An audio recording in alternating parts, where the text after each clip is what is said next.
ప్రభు అయిన యేసుక్రీస్తు నామంలో మీకందరికీ నా వందనాలు శుభములు తెలియజేస్తూ ఉన్నాను. ప్రార్థన చేసుకుని ఈ ఆరాధనను మనం ప్రారంభించుకుందాం. పరిశుద్ధుడైన మా దేవ, ప్రేమ కలిగిన మా తండ్రి, మీ పరిశుద్ధమైన నామానికి వందనాలు.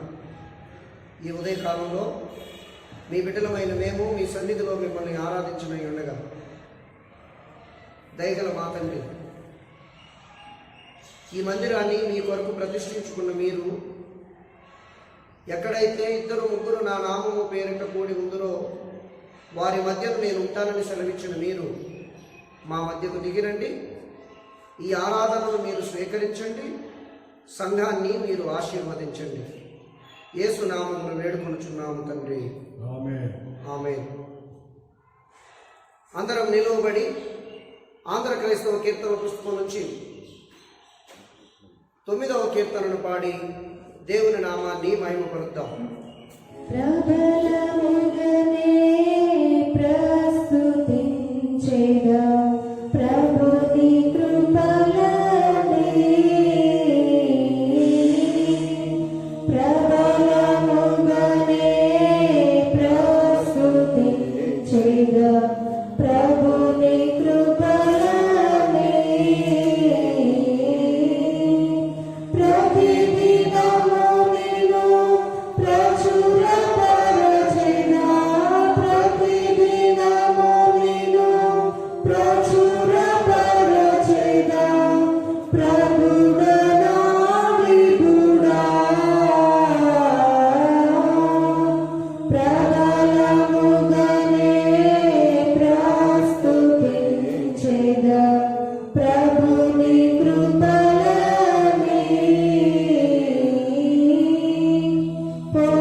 పొందుకోరిన యందు నిలచిన బంధుమిత్రుడను,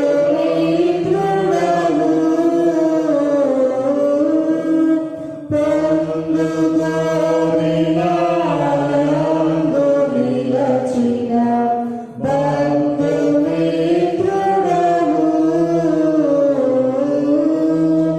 మందమతిగా నందనసగిన, మందమతిగా నందనసగిన మహిమ తేజుడను, ప్రబలముగనే ప్రస్తుతించెదా ప్రభుని కృపలనే, చింతవిచ్చిన భ్రాంతి నాచితి వెంత వింతదియో, చింతవిచ్చిన భ్రాంతి నాచితి వెంత వింతదియో,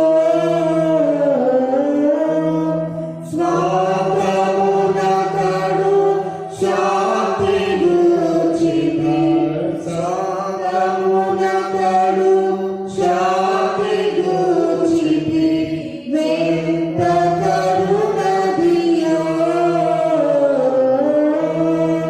ప్రబలముగనే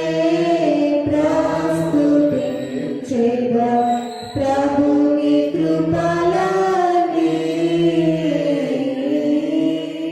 నీతి కరపిన జాతి మరపిన ఖ్యాతి యేసునిదే, నీతి కరపిన జాతి మరపిన ఖ్యాతి యేసునిదే, నీరసుడనను గారవించిన, నీరసుడనను గారవించిన మీరాజితడే,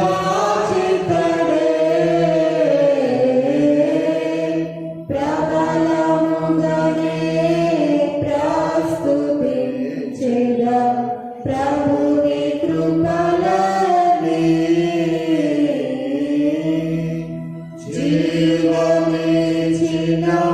చావవచ్చిన దేవసుత నీవే.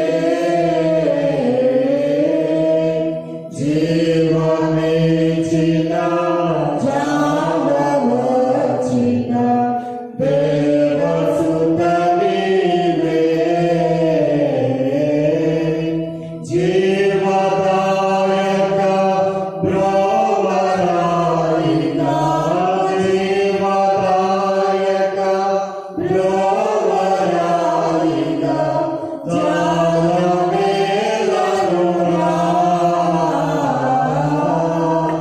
ప్రబలముగలే ప్రస్తుతించిన ప్రభుని కృపలని. నిమిష నిమిషము నిన్ను భజించిన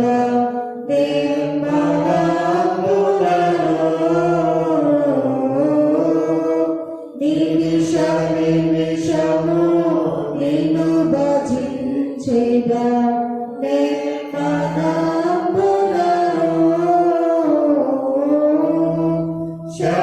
శమదమారి సుగుణ శోభిత శమదమారి సుగుణ శోభిత సన్నది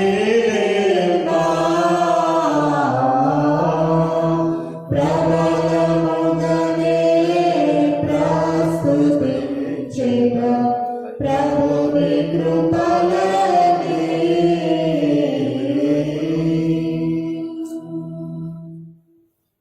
ఉత్తర ప్రత్యుత్తర లేఖన భాగం చదవబడుతుంది. ఏర్పాటు చేయబడిన ఉత్తర ప్రత్యుత్తర భాగంగా కీర్తనలు 15వ కీర్తన. ఉత్తర ప్రత్యుత్తర భాగంగా కీర్తనలు 15వ కీర్తన. యెహోవా, నీ గుడారంలో అధికంగా ఉండదగిన వాడెవడు? నీ పరిశుద్ధ పర్వతం మీద నివసింపదగిన వాడెవడు?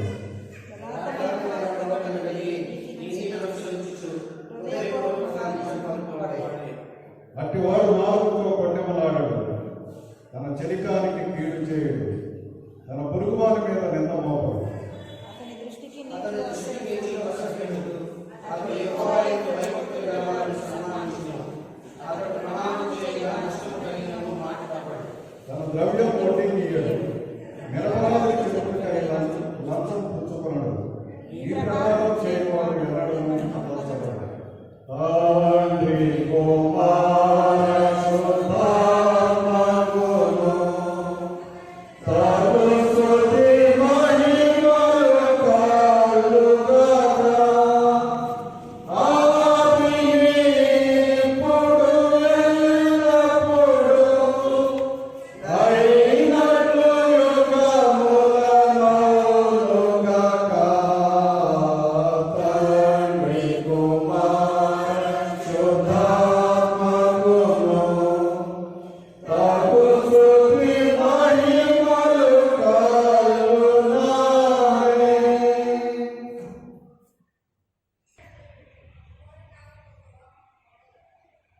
నేటి పరిశుద్ధ ఆరాధనగా ఏర్పాటు చేయబడిన మొదటి పాఠం భాగంగా ఆది కాండము 18వ అధ్యాయము 1 నుండి 10వ వచనం వరకు. ఆది కాండము 18వ అధ్యాయము 1 నుండి 10 వచనం.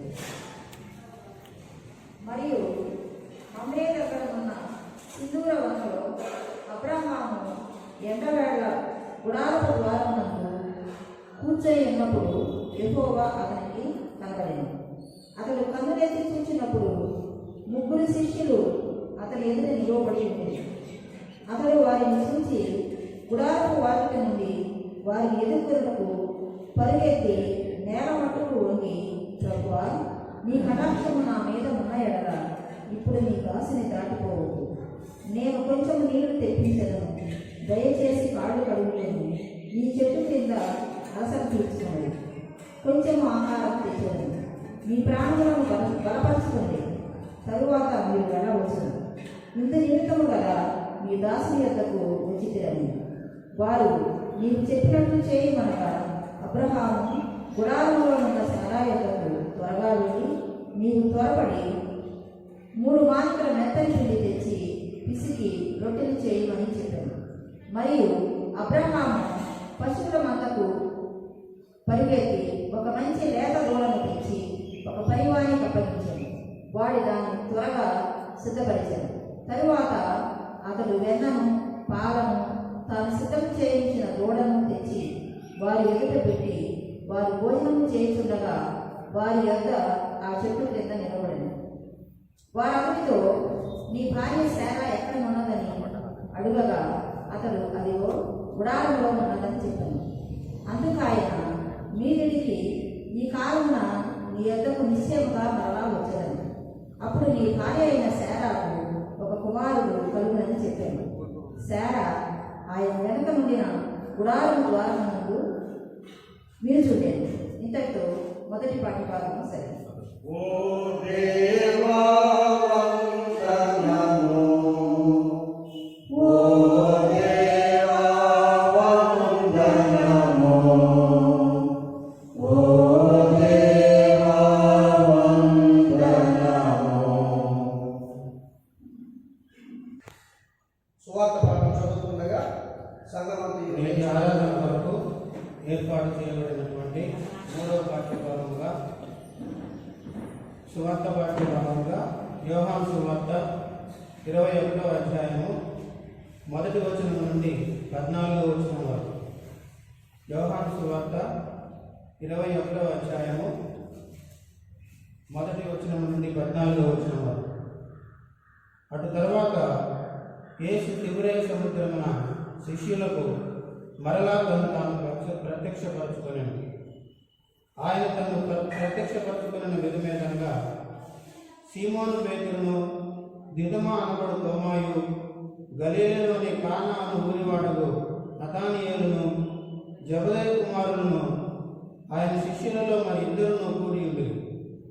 సీమోను పేతురు నేను చేపలు పట్టబోతున్నానని వారితో అనగా వారు మేమును నీతో కూడా వచ్చేదమని. వారు వెళ్ళి దోణి ఎక్కిరి, కానీ ఆ రాత్రి ఏమీ పట్టలేదు. సూర్యోదయం అవుతుండగా యేసు ధరిని నిలిచాను. అయితే ఆయన యేసు అని శిష్యులు గుర్తుపట్టలేదు. యేసు పిల్లలారా, భోజనములకు మీ యొక్క ఏమైనా ఉన్నదా అని వారిని అడుగగా లేదని వారు ఆయనతో చెప్పారు. అప్పుడు ఆయన దోణి కుడి ప్రక్కన వలవేయుడి మీకు దొరుకునని చెప్పాను కనుక వారు అలాగూ చేయగా చేపలు విస్తారముగా పడినందున వల లాగలేకపోయాడు. కాబట్టి యేసు ప్రేమించిన శిష్యుడు ఆయన ప్రభు సుమి అని పేతురుతో చెప్పాను. ఆయన ప్రభు అని సీమోను పేతురు విని వస్త్రహీనుడై ఉన్నందున పైబట్ట వేసి సముద్రములో దుమికాను. దరి ఇంచుమించు 3 మూరల దూరం ఉన్నదని తక్కిన శిష్యులు చేపలు గల వల లాగుచు ఆ చిన్న దోణిలో వచ్చారు. వారు దిగి దరికి రాగానే అక్కడ నిప్పులను వాటి మీద ఉంచబడిన చేపలను రొట్టెలు కనబడింది. యేసు మీరు ఇప్పుడు పట్టిన చేపలలో కొన్ని తీసుకొని రండి అని వారితో చెప్పగా సీమోను పేతురు దోణి ఎక్కి వలను దరికి లాగి అది 153 గొప్ప చేపలతో నిండి ఉన్నాయి. చేపలు అంత విస్తారముగా పడినను వల పెగలలేదు. యేసు రండి భోజనం చేయుడని వారితో అనెను. ఆయన ప్రభు అని వారికి తెలిసినందున నీవెవడవని శిష్యులలో ఎవడను ఆయన అడగ తెగింపలేదు. యేసు వచ్చి ఆ రొట్టెను తీసుకొని వారికి పంచిపెట్టాడు. అలాగే చేపలను కూడా పంచిపెట్టారు. యేసు మృతులలో నుండి లేచిన తర్వాత శిష్యులకు ప్రత్యక్షమైనది ఇది 3వసారి. ఇంతటితో సువార్త పాఠం సార్. ఓ క్రీస్తు స్తోత్రములు, ఓ క్రీస్తు స్తోత్రములు, ఓ క్రీస్తు స్తోత్రములు. దయచేసి కూర్చోండి. దేవుని నామానికి మహిమ కలుగులాగున మనమందరం అలాగే నిలువబడి ఉండి 685వ కీర్తన రండి రండి యేసుని యొద్దకు రమ్మనుచున్నాడు అనే కీర్తనను పాడి దేవుని నామాన్ని మహిమపరుద్దాం. రండి రండి యేసుని యొద్దకు రమ్మనుచున్నాడు. ప్రయాసపడి భారము మోయువారలు, ప్రయాసపడి భారము మోయువారలు, ప్రభుని చెంతకు పరుగిడి వేగమే, ప్రభుని చెంతకు పరుగిడి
యోహాను సువార్త 21వ అధ్యాయం 12వ వచనం. యేసు రండి భోజనం చేయుడని వారితో చెప్పాను. ప్రార్థించుదాము. మహోన్నతుడైన మా దేవ, మీ ఘనమైన నామానికి స్తోత్రాలు. ఈ ఉదయకాలంలో మీ పరిశుద్ధ సన్నిధిలో మీ దివ్య వాక్యాన్ని మేము ధ్యానిస్తూ ఉండగా, పరిశుద్ధాత్మ దేవ, మీ సహాయాన్ని మాకు అనుగ్రహించండి. మేము ధ్యానించే ఈ వాక్యం మా జీవితాలను బలపరిచి మీ రాజ్య నిర్మాణంలో ముందుకు సాగగలుగునట్లు మమ్మల్ని చేయుటకై మీ సహాయమును మాకు అనుగ్రహించండి. యేసు నామమున వేడుకొనుచున్నాము తండ్రి, ఆమేన్.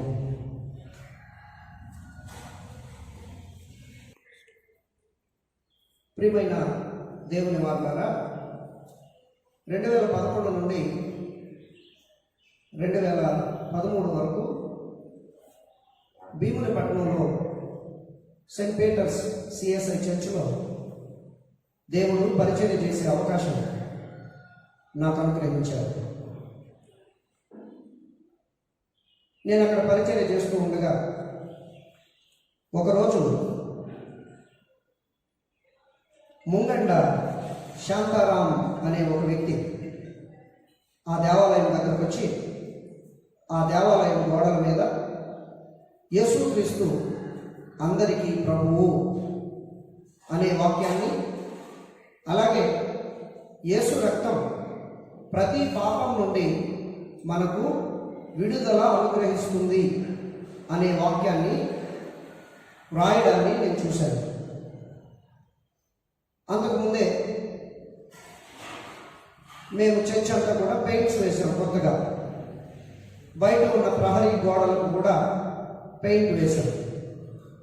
ఆయన బయట ప్రహరీ గోడ దగ్గర ఈ వాక్యాలు రాశారు. నేను ఆయన దగ్గరకు వెళ్ళి ఒకంత మనసు కష్టంగానే, ఎందుకు మీరు ఇట్లా రాశారు అని ఆయన నేను అడిగాను.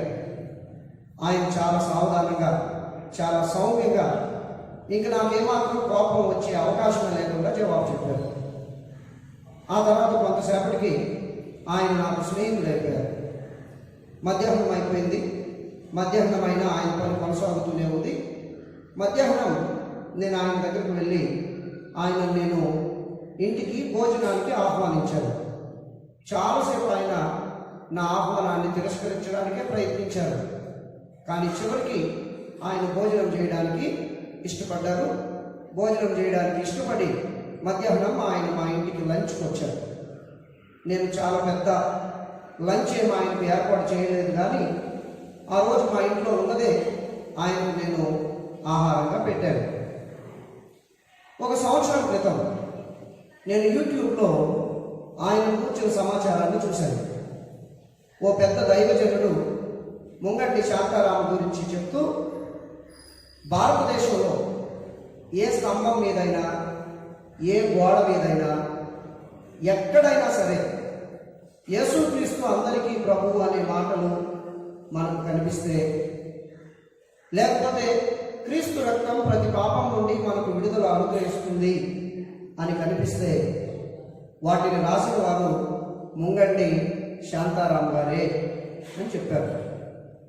ఆ తర్వాత నేను ఆయన గురించి తెలుసుకోవడానికి ప్రయత్నం చేస్తే మరికొన్ని గొప్ప విషయాలు ఆయన గురించి తెలిశాయి.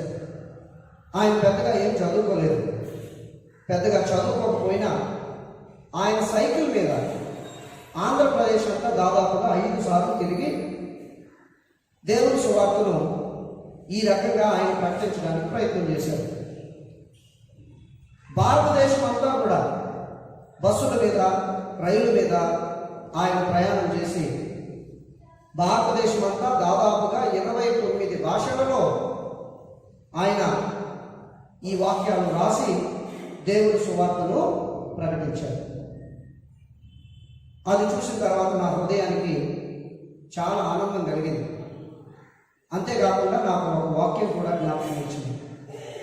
ఈరోజు మనం పత్రికా పాఠంగా ఆ వాక్యాన్ని చూసాం. మొదటి వచనంలోనే చెప్పారు, వారు ఎరుగకయే దేవదూతలకు ఆతిథ్యము ఇచ్చిరి అనే మాట హెబ్రీ పత్రిక 13వ అధ్యాయం 1వ వచనంలో చూస్తూ ఉన్నాం. ఆతిథ్యము చేయ మరొకటి, దాని వలన కొందరు ఎరుగకయే దేవదూతలకు ఆతిథ్యము చేసిరి అనే మాట నేను చూశాను. ఆయన చూడడానికి సామాన్యుడే, కానీ దేవుని సువార్తను ప్రకటించడంలో చాలా ఉన్నతమైన వ్యక్తిగా ఆయనను నేను అర్థం చేసుకోగలుగుతున్నాను. అంత ఉన్నతమైన వ్యక్తికి నాకు తెలియకుండానే నేను ఆ రోజు ఆతిథ్యం ఇచ్చినందుకు నాలో నేను చాలా గర్వంగా ఫీల్ అవుతూ ఉన్నాను. ఒకవేళ ఆ ఆశీర్వాదమేనేమో ఆయన వెళ్ళిపోయిన తర్వాత సరిగ్గా సంవత్సరానికి దేవుడు నాకు కుమారుణ్ణి కూడా అనుగ్రహించాడు. ఈరోజు మొదటి లేఖన భాగంలో కూడా మనం చూసాం.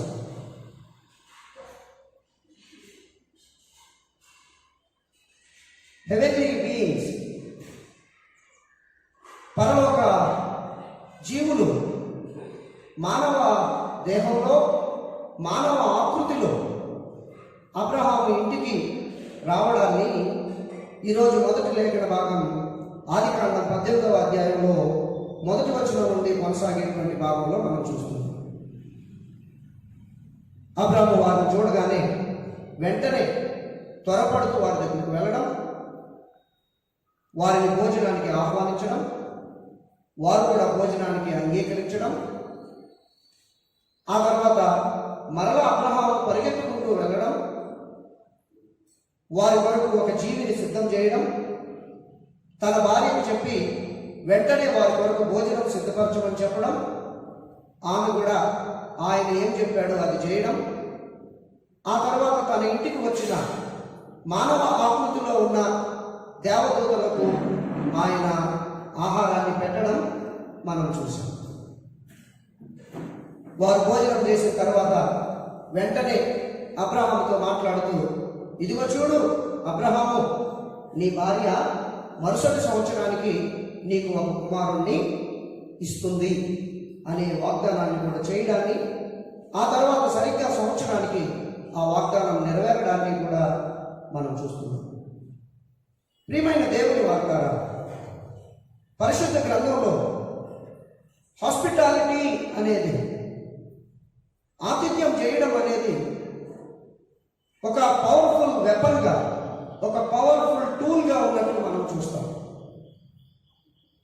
పాత నిబంధన గ్రంథంలో దేవుని పిల్లలుగా ఉన్నటువంటి హెబ్రీయుల జీవితంలో, వాళ్ళ జీవన శైలిలోనే ఆతిథ్యం చేయడం అనేది ఒక ప్రాముఖ్యమైనటువంటి లక్షణంగా మనం గమనిస్తాం. అలాగే క్రీస్తు రక్తం ద్వారా కొనబడినటువంటి నూతన నిబంధనలో కూడా మనం గమనిస్తే ఆతిథ్యం చేయడం అనేది క్రైస్తవ సంశీల్యంలో ఒక ప్రాముఖ్యమైనటువంటి లక్షణంగా మనం గమనించగలుగుతూ ఉన్నాం. ఇది కేవలం లక్షణమే కాదు, ఆతిథ్యం చేయడం అనేది ఒక పవర్ఫుల్ టూల్గా దేవుని కార్యం జరగడానికి ఉన్నట్లుగా కూడా మనం చూస్తున్నాం. అయితే ఈరోజు మనిషి వైపు నుండి దేవునికి ఆతిథ్యం ఇవ్వబడడాన్ని గురించి కాదు, కానీ దేవుని వైపు నుండి మనిషికి ఆతిథ్యానికి సంబంధించిన ఆహ్వానం రావడాన్ని, ఆ ఆహ్వానం యొక్క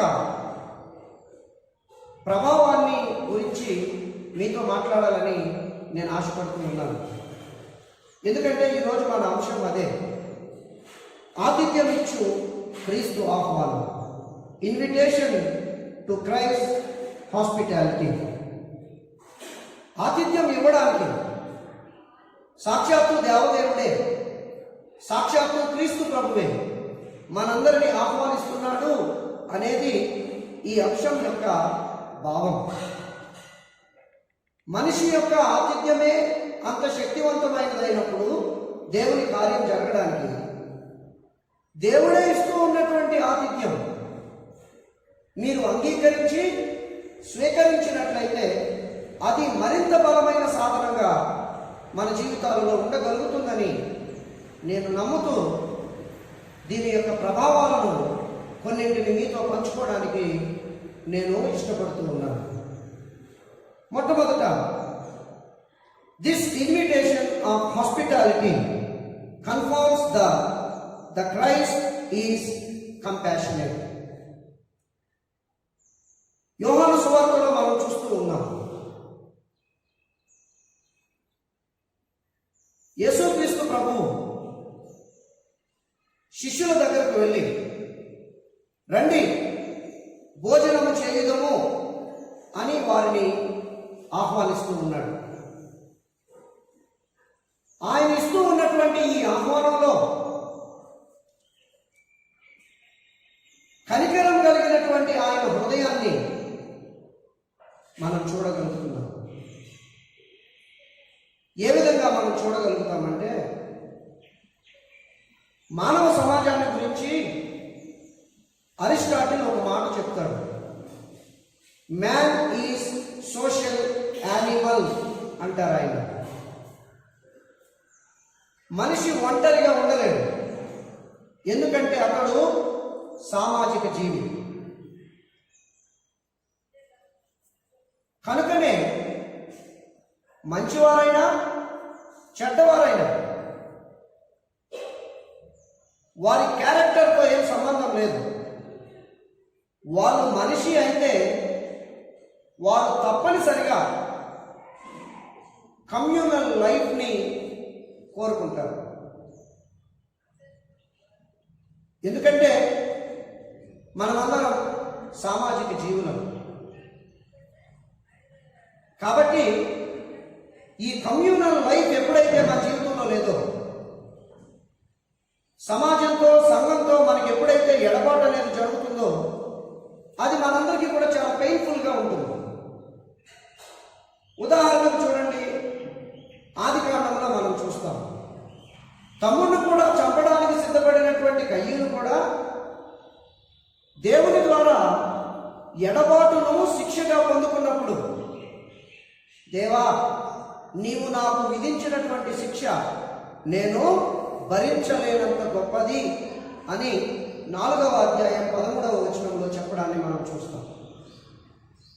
అలాగే మానవాళి కొరకు తన దైవత్వాన్ని విడిచిపెట్టడానికైనా, మానవాళి కొరకు తన ప్రాణమే పెట్టడానికైనా సిద్ధపడేటువంటి యేసుక్రీస్తు ప్రభువు కూడా శిలువ మీద తండ్రితోనూ, శిలువ మీద మానవాళితోనూ సంబంధం తెగిపోతూ ఉన్నటువంటి ఆ గడియలో ఒక మానవ మాతృడిలాగా ఆయన మారిపోయి దేవునిని అప్పటి వరకు తండ్రి తండ్రి అని ఆప్యాయంగా పిలిచినటువంటి యేసు, నా దేవా నా దేవా నన్నేల చేయి విడిచితివి అని ఆయన యొక్క పెయిన్ని వ్యక్తం చేయడాన్ని మనం చూస్తాం.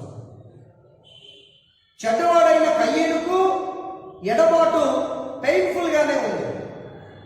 త్యాగధనుడైనటువంటి క్రీస్తు ప్రభువుకు కూడా ఎడబాటు పెయిన్ఫుల్గానే ఉంది. ఇక శిష్యుల జీవితంలో ఇది మరింత కఠినతరంగా ఉండడాన్ని మనం చూస్తాం. పోస్ట్ క్రూసిఫిక్షన్ ఎక్స్పీరియన్స్లో యేసు శిష్యులు అనుభవిస్తూ ఉన్నటువంటి పెయిన్ కూడా ఇదే. యేసు వారితో ఉన్న కాలంలో ఎంతో మంది వీరిని చేర్చుకున్నారు. ఉదాహరణకు పేతురు అత్త వీరిని చేర్చుకుంది, మనం చదువుతాం వేద గ్రంథంలో. ఉదాహరణకు జక్కయ్య యేసును చేర్చుకున్నారు, ఇది కూడా వేద గ్రంథంలో మనం చదువుతాం. అలాగే ఎప్పుడు వారి గ్రామానికి వెళ్ళినా మార్తా, మరియా, లాజరులు యేసుక్రీస్తును ఆయన శిష్యులను చేర్చుకున్నారు, ఇది కూడా మనం చదువుతాం. యేసును చేర్చుకుంటుంటే వీరు కూడా సంతోషంగా యేసుతో పాటు 3.5 సంవత్సరాలుగా యేసు పరిచర్యలో భాగస్వాములు అయ్యారు. కానీ యేసు సిలువ వేయబడ్డాక చట్టం వీరిని దోషులుగా చూస్తోంది, యూదా మతం వీరిని వెలివేస్తోంది, చుట్టూ ఉన్న సమాజం వీరిని అవహేళనగా చూస్తోంది. అప్పటి వరకు వీరితో పాటు కలిసి యేసు అడుగులలో అడుగు వేసినటువంటి చాలామంది యేసు అనుచరులు వీరి దగ్గర లేకుండా చల్లాచెదురైపోయారు. ఈ పరిస్థితులలో ఏదో తెలియనటువంటి ఎడబాటు, ఒంటరితనం శిష్యులు వారి జీవితంలో అనుభవిస్తున్నారు. ఇది వారికి చాలా పెయిన్ఫుల్గా ఉంది. ఈ పెయిన్ఫుల్ సిచ్యువేషన్లో వారు చాలా బలహీనులుగా మారిపోయినట్లుగా మనం చూస్తూ ఉన్నాం. చాలా బలహీనులుగా మారిపోయినటువంటి వారికి మరొక విషయం ఇంకా దుఃఖాన్ని కలుగజేస్తుంది. యేసు బాధలో మనం భాగస్వాములం కాలేకపోయాం. మన కళ్ళ ముందే యేసుక్రీస్తు అంత శ్రమ పడుతుంటే మనం చేష్టలు ఉడిగిన వారు అట్లా ఎక్కడెక్కడో మనం ఉండిపోయాం అనేటువంటి గిల్ట్ కూడా వీరిని బాధిస్తూ ఉంది. జీవించి ఉన్నారే కానీ మనుషులకు దూరం అయిపోయిన భావన వీరికి కలుగుతోంది. జీవించి ఉన్నారే కానీ యేసుక్రీస్తు ప్రభువుకు దూరమైనటువంటి భావన కూడా వీరికి కలుగుతూ ఉంది. భయం, కూడు లేదు, నీడ లేదు, తలదాచుకోవడానికి ఎక్కడా కూడా వీరికి స్థలం లేదు, ఆసరా లేదు, భరోసా ఇచ్చేవారు అంతకంటే వీరికి లేరు. అందుకనే యెరూషలేము నుండి దాదాపు 80 మైళ్ళ దూరం, అంటే 128 కిలోమీటర్ల దూరంలో ఉంటుంది ఈ మనం చూస్తూ ఉన్నటువంటి సముద్ర తీరం, తిబిరయ సముద్ర తీరం.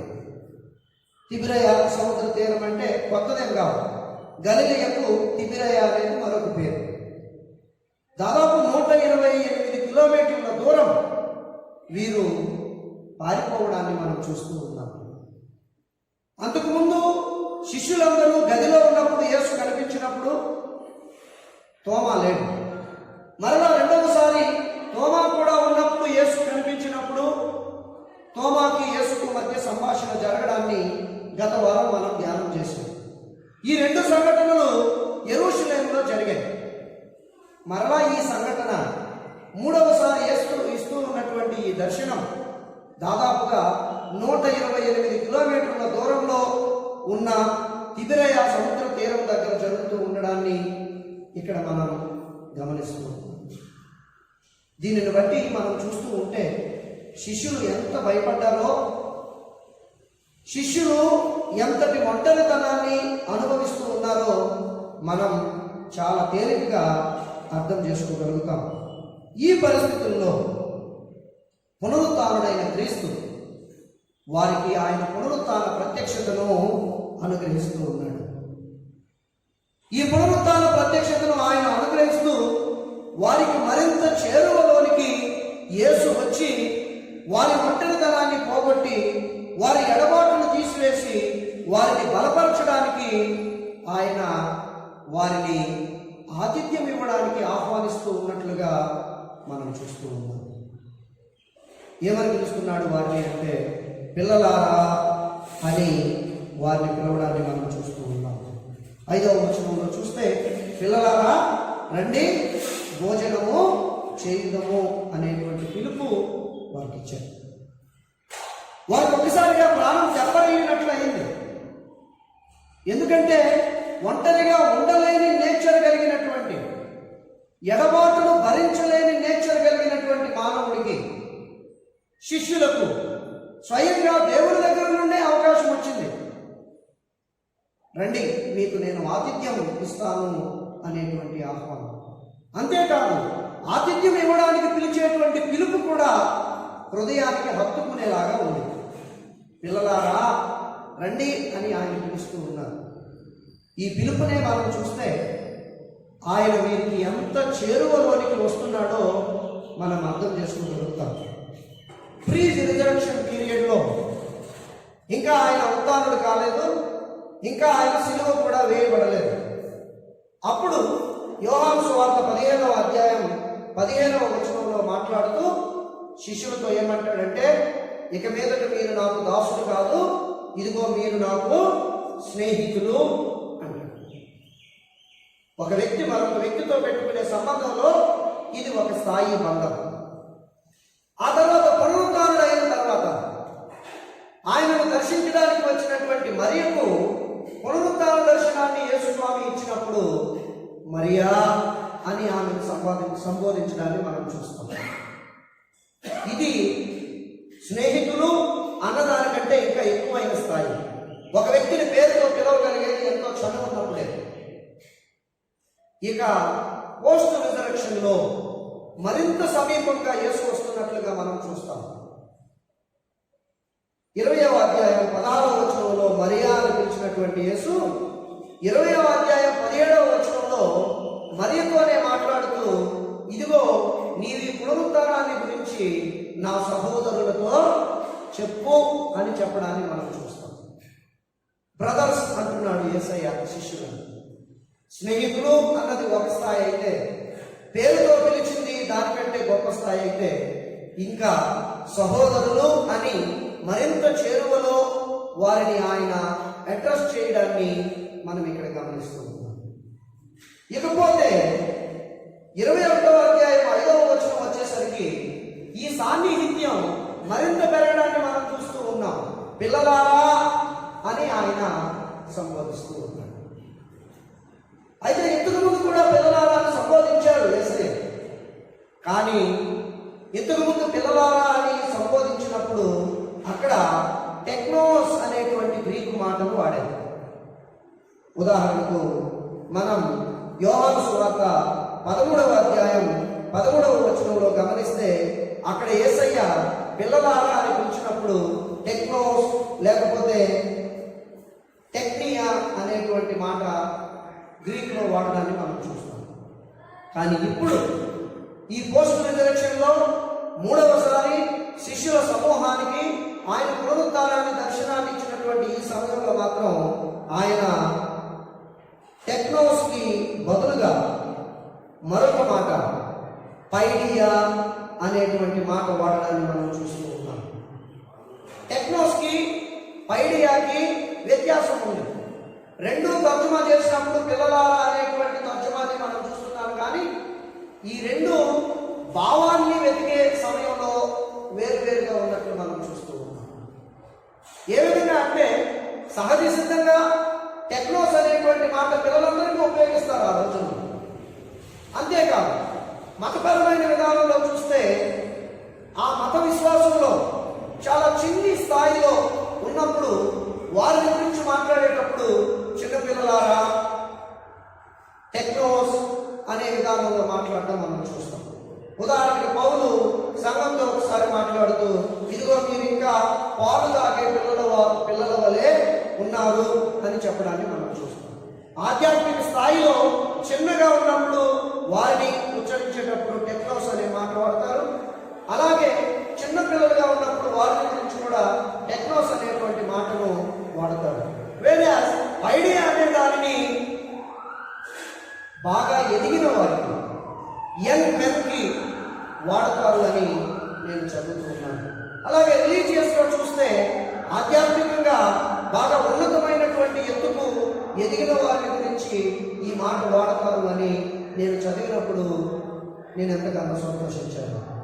ఎందుకంటే ఆయనతో 3.5 సంవత్సరాలు అడుగులు వేసేటప్పుడు టెక్నోస్ అని వాళ్ళ ఆధ్యాత్మిక స్థితిని చిన్నపిల్లలతో పోల్చినటువంటి యేసయ్య, చిన్ని స్థాయిలో పోల్చినటువంటి యేసయ్య, ఆయన శిలువ శ్రమానుభవం, ఆయన పునరుత్థానం తర్వాత వారి ఆధ్యాత్మిక స్థితిని గురించి ఆయన మాట్లాడుతూ ఐడియా అనేటువంటి మాటను ఉపయోగించడంలో ఈ రెండూ కూడా శిలువ శ్రమానుభవం కానీ పునరుత్థానం కానీ వారి ఆధ్యాత్మిక స్థితిని చాలా ఉన్నతమైనటువంటి స్థితికి తీసుకువెళ్ళాయి అని యేసు ఆయన భావనను వ్యక్తీకరిస్తూ ఉన్నట్లుగా నేను అర్థం చేసుకోగలుగుతూ ఉన్నాను.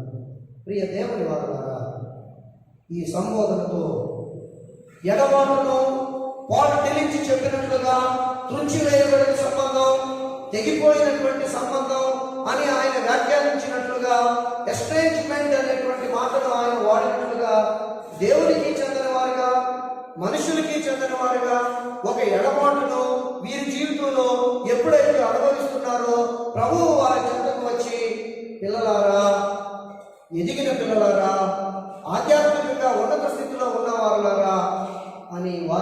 సంబోధన ఎప్పుడైతే చేశాడో వారికి కొత్త ఊపిరి ఉనికి పుచ్చుకున్నంత పనైంది. గొప్ప శక్తితో వారు నింపబడ్డారు. ఎంత కనికరం ఆ దేవునికి! ఆయన విడిచి వెళ్ళిపోయారు కదా వీరు, ఆయనకు దూరంగా ఉన్నారు కదా వీరు, మరలా పాత వృత్తిలోనికి వెళ్ళిపోయారు కదా వీరు. అయినా కూడా కనికరమూర్తి అయినటువంటి దేవుడు ఆతిథ్యం ఇవ్వడానికి వారికి ఇస్తూ ఉన్న ఈ ఆహ్వానంలో మనం ఆయన యొక్క కంపాక్షన్ చాలా ఎక్కువగా చూస్తూ ఉన్నాం. ఇప్పుడు ఆయన వారు చెప్తూ ఉన్న భావన ఏంటంటే, మీరు గతం మొత్తాన్ని మర్చిపోండి. హోలీ వీక్లో మీరు నాకు దూరంగా ఉన్నదాన్ని మర్చిపోండి. సిలువ వేయబడిన తర్వాత మీరు నాకు దూరంగా ఉన్నదాన్ని మర్చిపోండి. పునరుద్ధానం తర్వాత మీరు దూరంగా ఉంటున్నారు, ఆ విషయాన్ని కూడా మర్చిపోండి. గతం మొత్తాన్ని మర్చిపోండి. మనం అందరం కలిసి మరలా కొత్తగా ఈ క్రైస్తవ రాజ్య నిర్మాణాన్ని, దైవ రాజ్య నిర్మాణాన్ని పునఃప్రారంభిద్దాం అనేటువంటి పిలుపు యేసయ్య వారికి ఇవ్వడాన్ని ఇక్కడ మనం చూస్తూ ఉన్నాం. ప్రియమైన దేవుని వారులారా, కోవిడ్-19 అని మనం చేస్తూ ఉన్న వ్యాఖ్యలో ఎవరెవరైతే భాగస్వాములు అయ్యారో, ఆ వ్యాధి బారిన పడిన వారు, ఆ వ్యాధిని బారిన పడకపోయినా మీడియాలో చెప్తూ ఉండగా, పోలీసు వారు అనౌన్స్మెంట్స్ చేస్తూ ఉండగా, నిరంతరం దీని గురించి ఆలోచిస్తూ ఉన్నటువంటి ప్రజలు దాదాపుగా కారణం వేరైనా ఇదే పెయిన్లో ఉన్నట్లుగా నేను అర్థం చేసుకోగలుగుతూ ఉన్నాను. మతాలు దేవునికి చెందిన వారుగా మనం మారిపోయాము అని ఆలోచిస్తున్నాయి. అవును, మనల్ని దేవుడు శిక్షిస్తున్నాడు, గద్దిస్తున్నాడు అని అర్థం చేసుకుంటున్నాడు. అదే సమయంలో ఒక మనిషి ఇంకొక మనిషిని ఆలింగనం చేసుకోలేని పరిస్థితులు వచ్చాయి. ఎవరికి వారు దూరంగా ఎవరికి వారే బ్రతుకుతూ ఉన్న పరిస్థితులు మనం చూస్తున్నాం.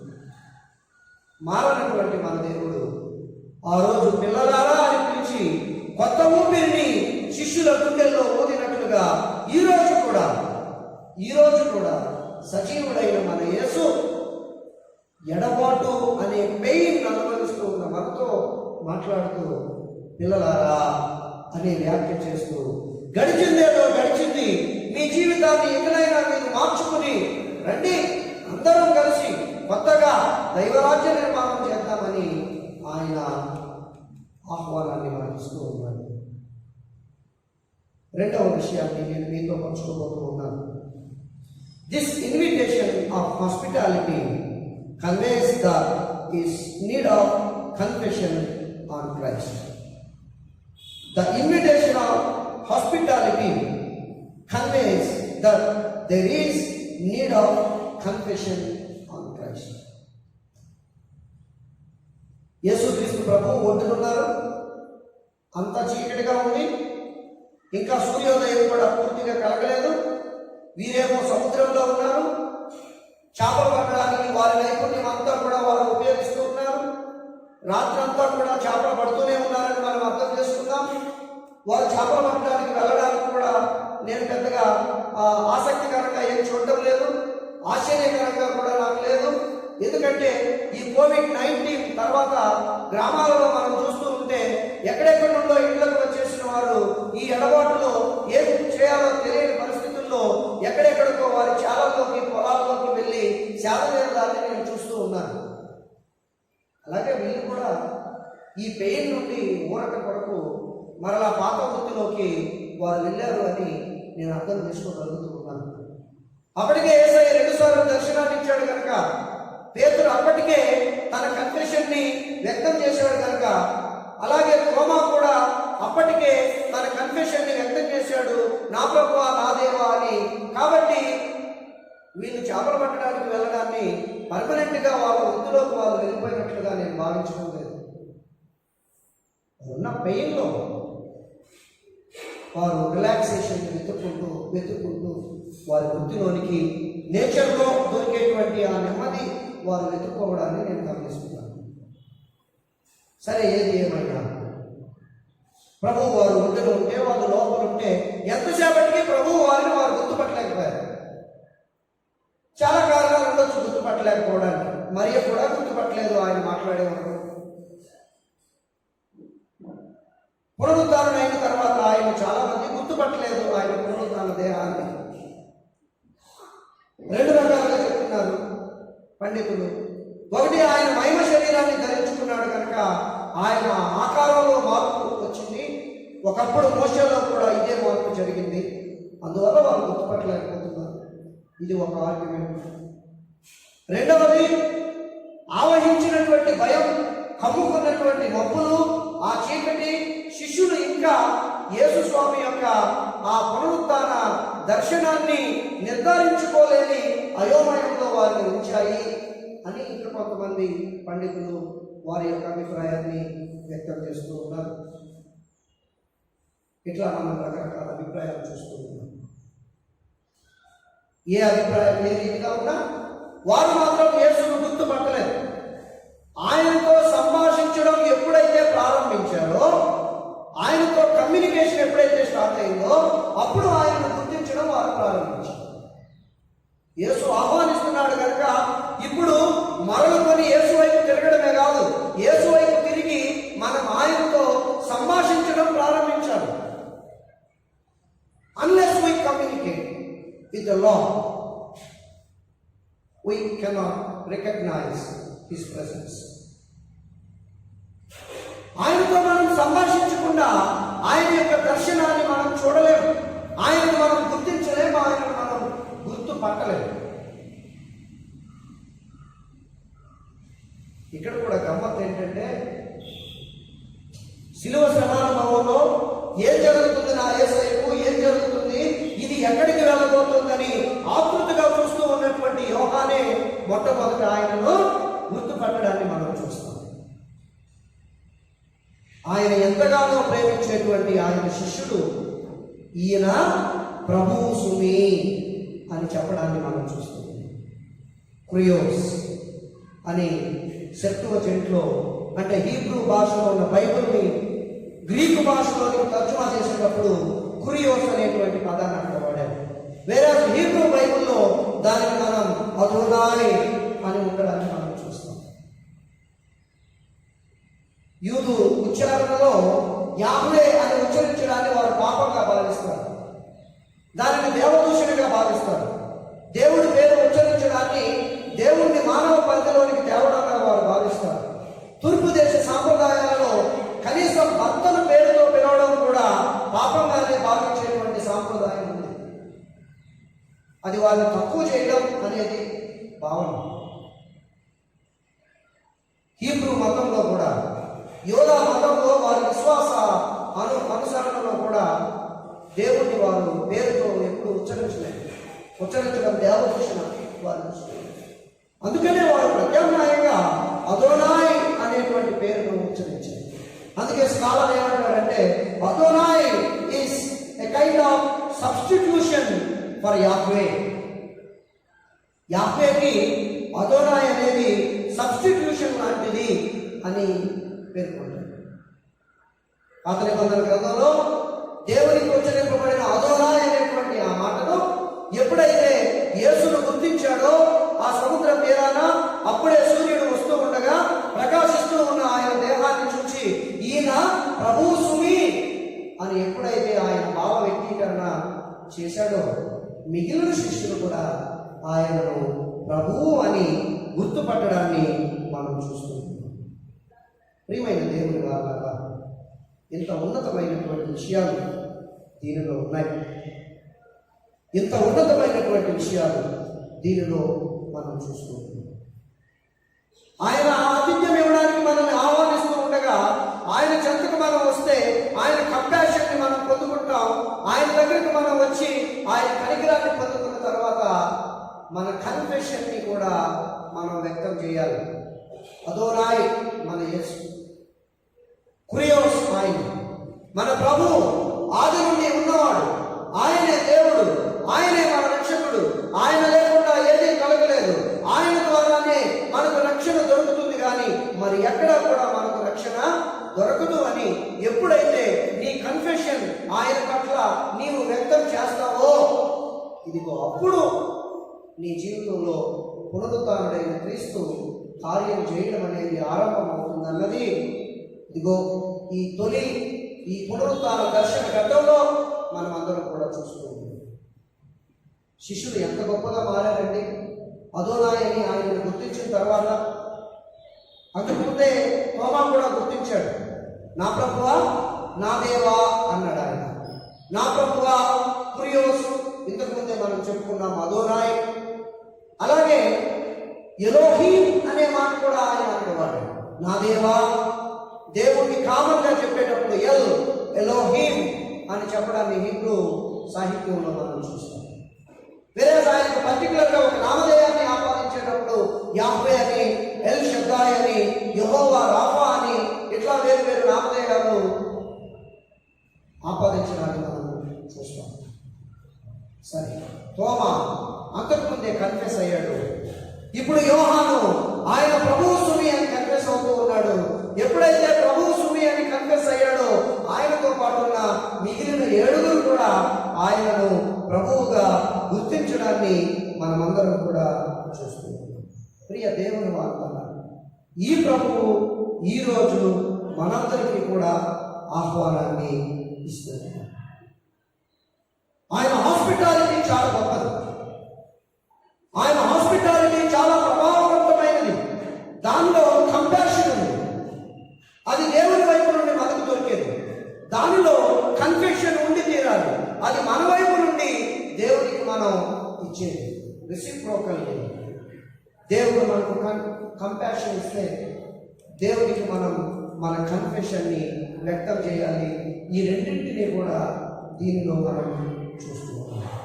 ఒక వచనాన్ని మనం చదువుకుందాం.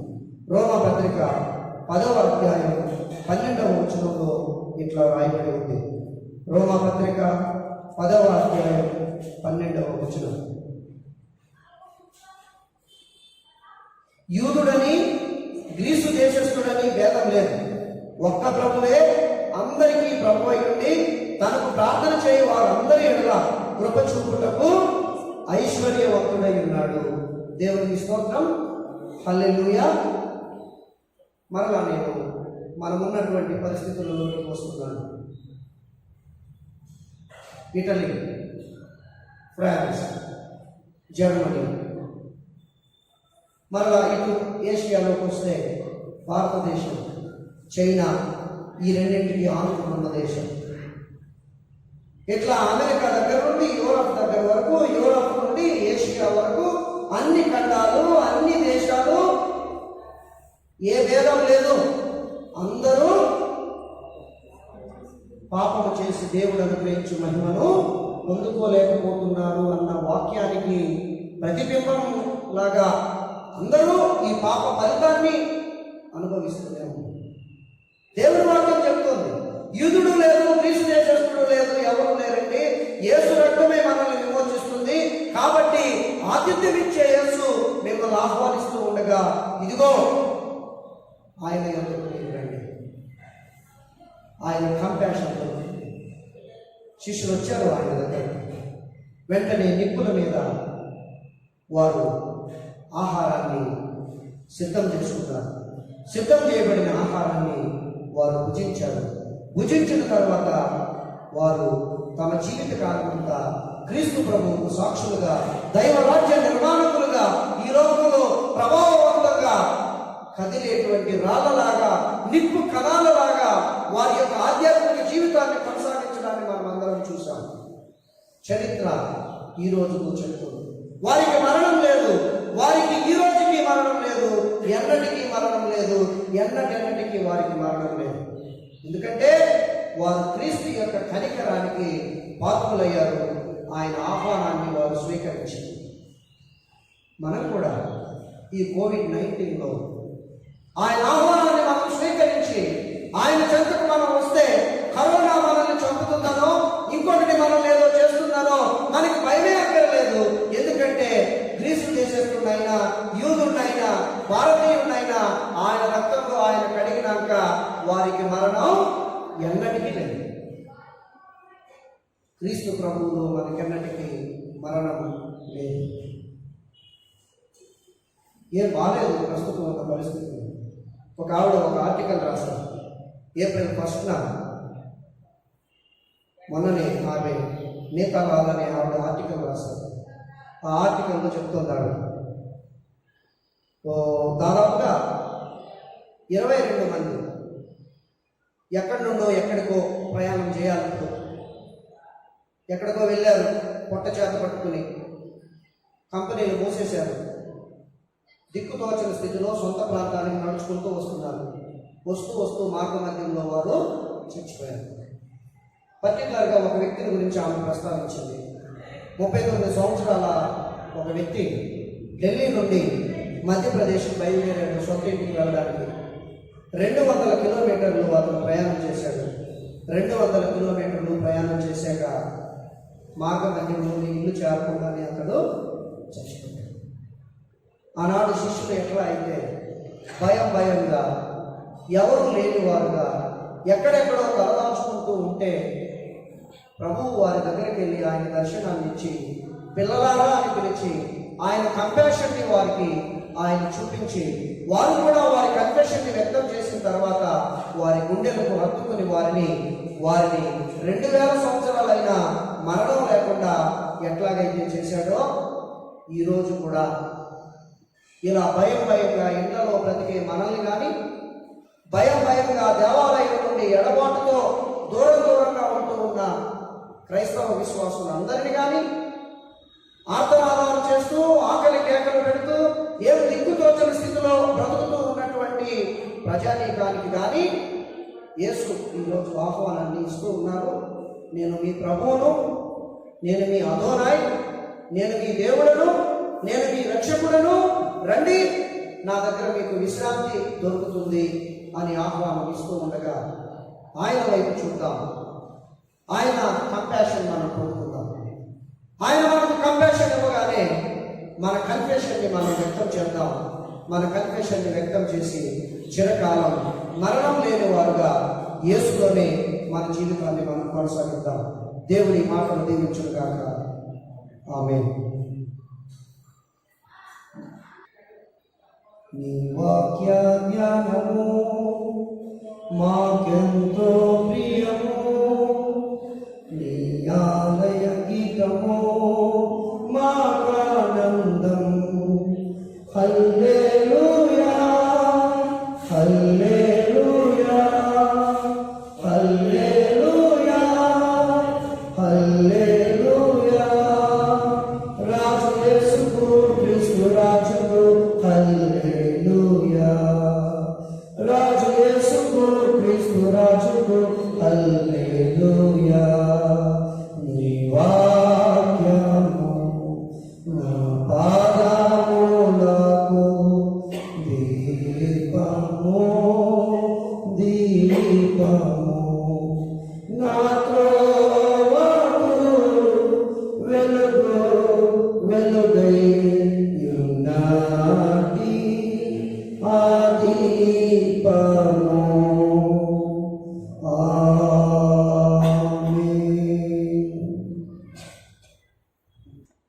మనమందరం నిలువబడి దక్షిణ ఇండియా సంఘ దైవారాధన క్రమం పుస్తకంలో 23వ పుటలోనున్న అపోస్తలుల విశ్వాస సూత్రమును చెప్పుదాం. పరలోక భూలోకముల సృష్టికర్తయకు సర్వశక్తి గల తండ్రి అయిన దేవుని నేను నమ్ముచున్నాను. ఆయన అద్వితీయ కుమారుడును మన ప్రభువునైన యేసు క్రీస్తును నమ్ముచున్నాను. ఈయన పరిశుద్ధాత్మ వలన కన్యకు మరియ గర్భమున ధరింపబడి ఆమెకు పుట్టెను. ముత్తిపిల్లాద కాలమందు బాధపడి సిలువ వేయబడి చనిపోయి పాతి పెట్టబడి అదృశ్యలోకంలోనికి దిగను. 3వ దినమున చనిపోయిన వారిలో నుండి తిరిగి లేచి పరలోకమునికి సర్వశక్తి గల తండ్రి అయిన దేవుని కుడి చేతి వైపు కూర్చొని ఉన్నాడు. సజీవులకును మృతులకును తీర్పు తీర్చుటకు అక్కడ నుండి ఆయన వచ్చును. పరిశుద్ధాత్మను నమ్ముచున్నాను. పరిశుద్ధ సార్వత్రిక సంఘమును, పరిశుద్ధ సహవాసమును, పాప క్షమాపణ, శరీర పునరుద్ధానమును, నిత్య జీవమును నమ్ముచున్నాను. ఆమేన్. అందరం అలాగే నిలువబడి ఉండి 454వ కీర్తన నేనీ వాడనై యుండా గోరేదను యేసు ప్రియ రక్షకాని కీర్తన పాడుతూ మన కానుక దేవునికి సమర్పిద్దాం.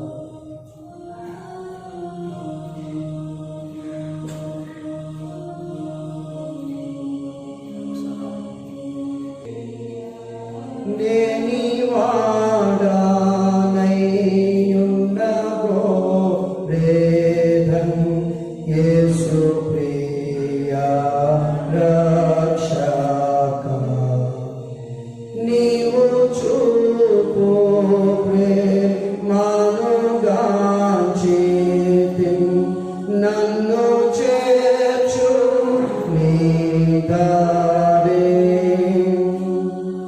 నన్ను చేర్చు చేర్చు చేర్చు రక్షక, నీవు పడ్డ సిల్వాము.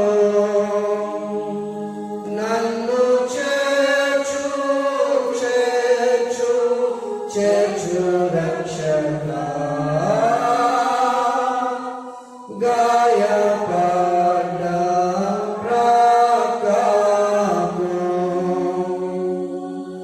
నీదు దివ్య ప్రేమాతిశయము, ఇహ బుద్ధి కందదు. పరమందున దాని శ్రేష్టత నేనను భావించేదా. నన్ను చేర్చు చేర్చు చేర్చు రక్షక, నీవు పడ్డ సిల్వాము. నన్ను చేర్చు చేర్చు చేర్చు రక్షక,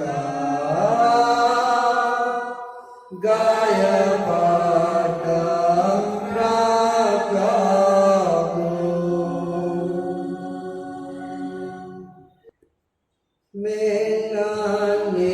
మేనన్నిచ్చు దేవుని స్తుతించు సర్వ సృష్టిలో, నూతించు మోక్ష సైన్యము, పితృపుత్ర శుద్ధాత్మల.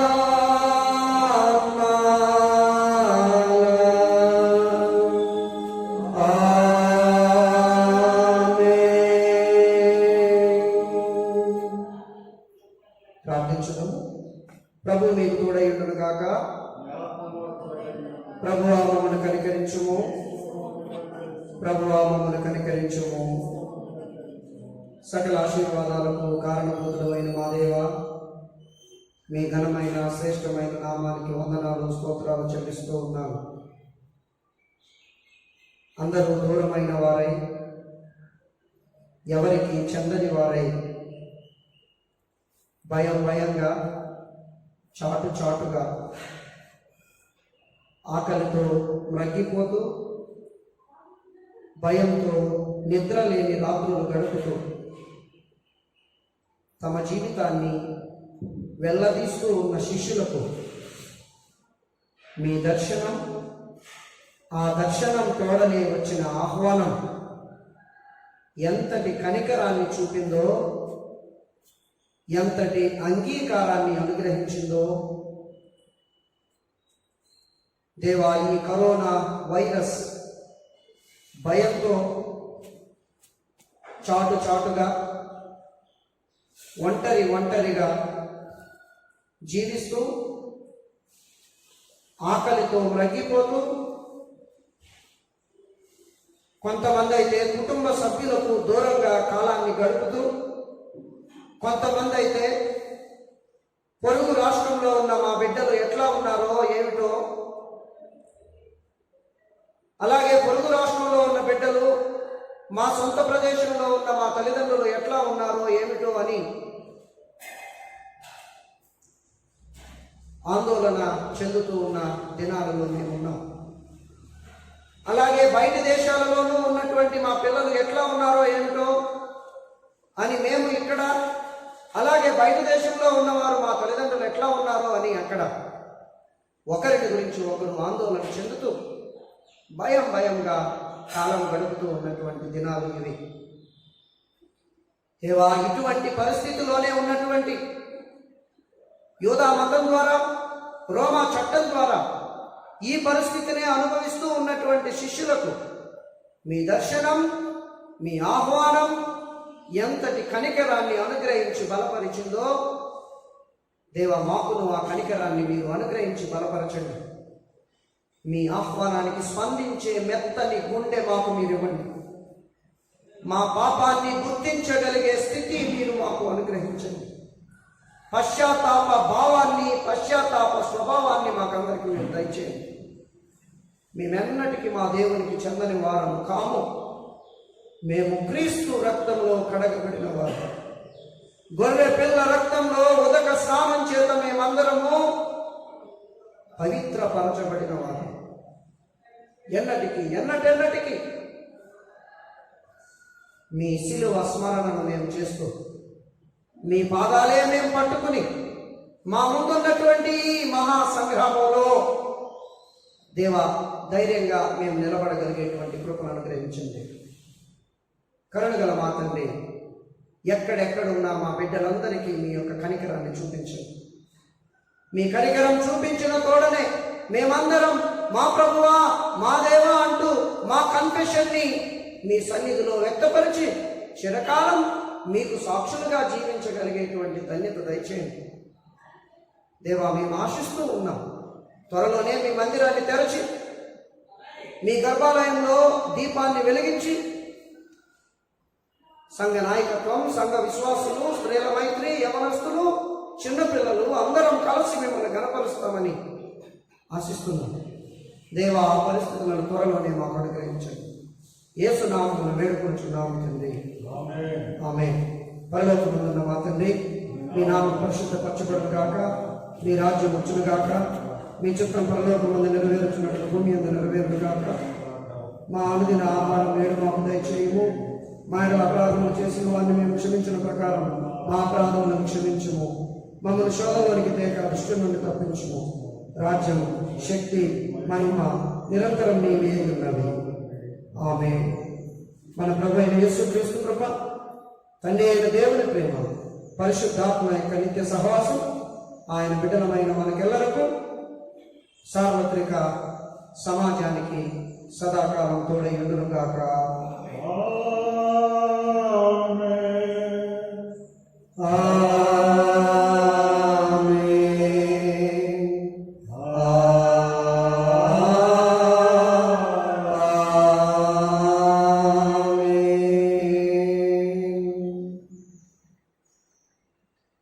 అందరికీ వందనాలండి.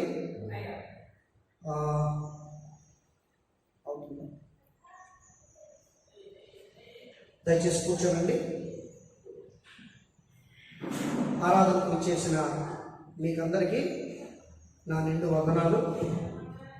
నాకు గత నెల రోజులుగా సహాయం చేస్తూ ఉన్న మన యవనస్తులకు, సంఘ నాయకత్వానికి నా కృతజ్ఞతలు నేను తెలియజేస్తూ ఉన్నాను. సంఘంగా మీరందరూ ఈ కొద్ది ఆరాధన, ఏదో చిన్ని ప్రయత్నం మేము చేస్తూ ఉన్నాం. మీ గృహాలలో ఈ ఆరాధన మీరు అనుసరిస్తారని, దాని కొరకు కొంత మేము శ్రమిస్తూ ఉన్నాం. మీరు దీనిలో పాలుపంపులు పొందండి. దీనిలో పాలుపంపులు పొంది దేవుని యొక్క దీవెనలు మీరందరూ పొందుకోండి. మీరందరూ క్షేమంగా ఉండాలని నేను ఆశిస్తూ, నా కొరకు ఏర్పాటు చేయబడిన సమయంలో సాధ్యమైనంత వరకు నేను ప్రార్థన చేస్తూ ఉన్నాను. మీ కొరకు కేటాయించబడిన సమయంలో మీరందరూ ప్రార్థనను కొనసాగించండి. అందరికీ నా వందనాలు. మనం చేసే ఈ వీడియోస్ అన్నీ మన చర్చ్కి ఒక యూట్యూబ్ ఛానల్ని క్రియేట్ చేసి దానిలో మనం అప్లోడ్ చేస్తున్నాం. ఈ సాంకేతికపరమైన విధానంలో మీరు ఎవరైనా ఒక 100 మంది దాన్ని సబ్స్క్రైబ్ చేయగలిగితే ఆ తర్వాత మనం యూట్యూబ్ లైవ్ ఇవ్వచ్చు అనేది మన యవనస్తులకు ఉన్నటువంటి ఆలోచన. కనుక మీరు దీన్ని సబ్స్క్రైబ్ చేసుకుంటే లైవ్లోనే ఇక మీదకు జరిగే ఆరాధనలు మీరందరూ చూడొచ్చని మీకు మనవి. దయచేసి అందరూ సబ్స్క్రైబ్ చేయండి. అందరికీ వందనాలు.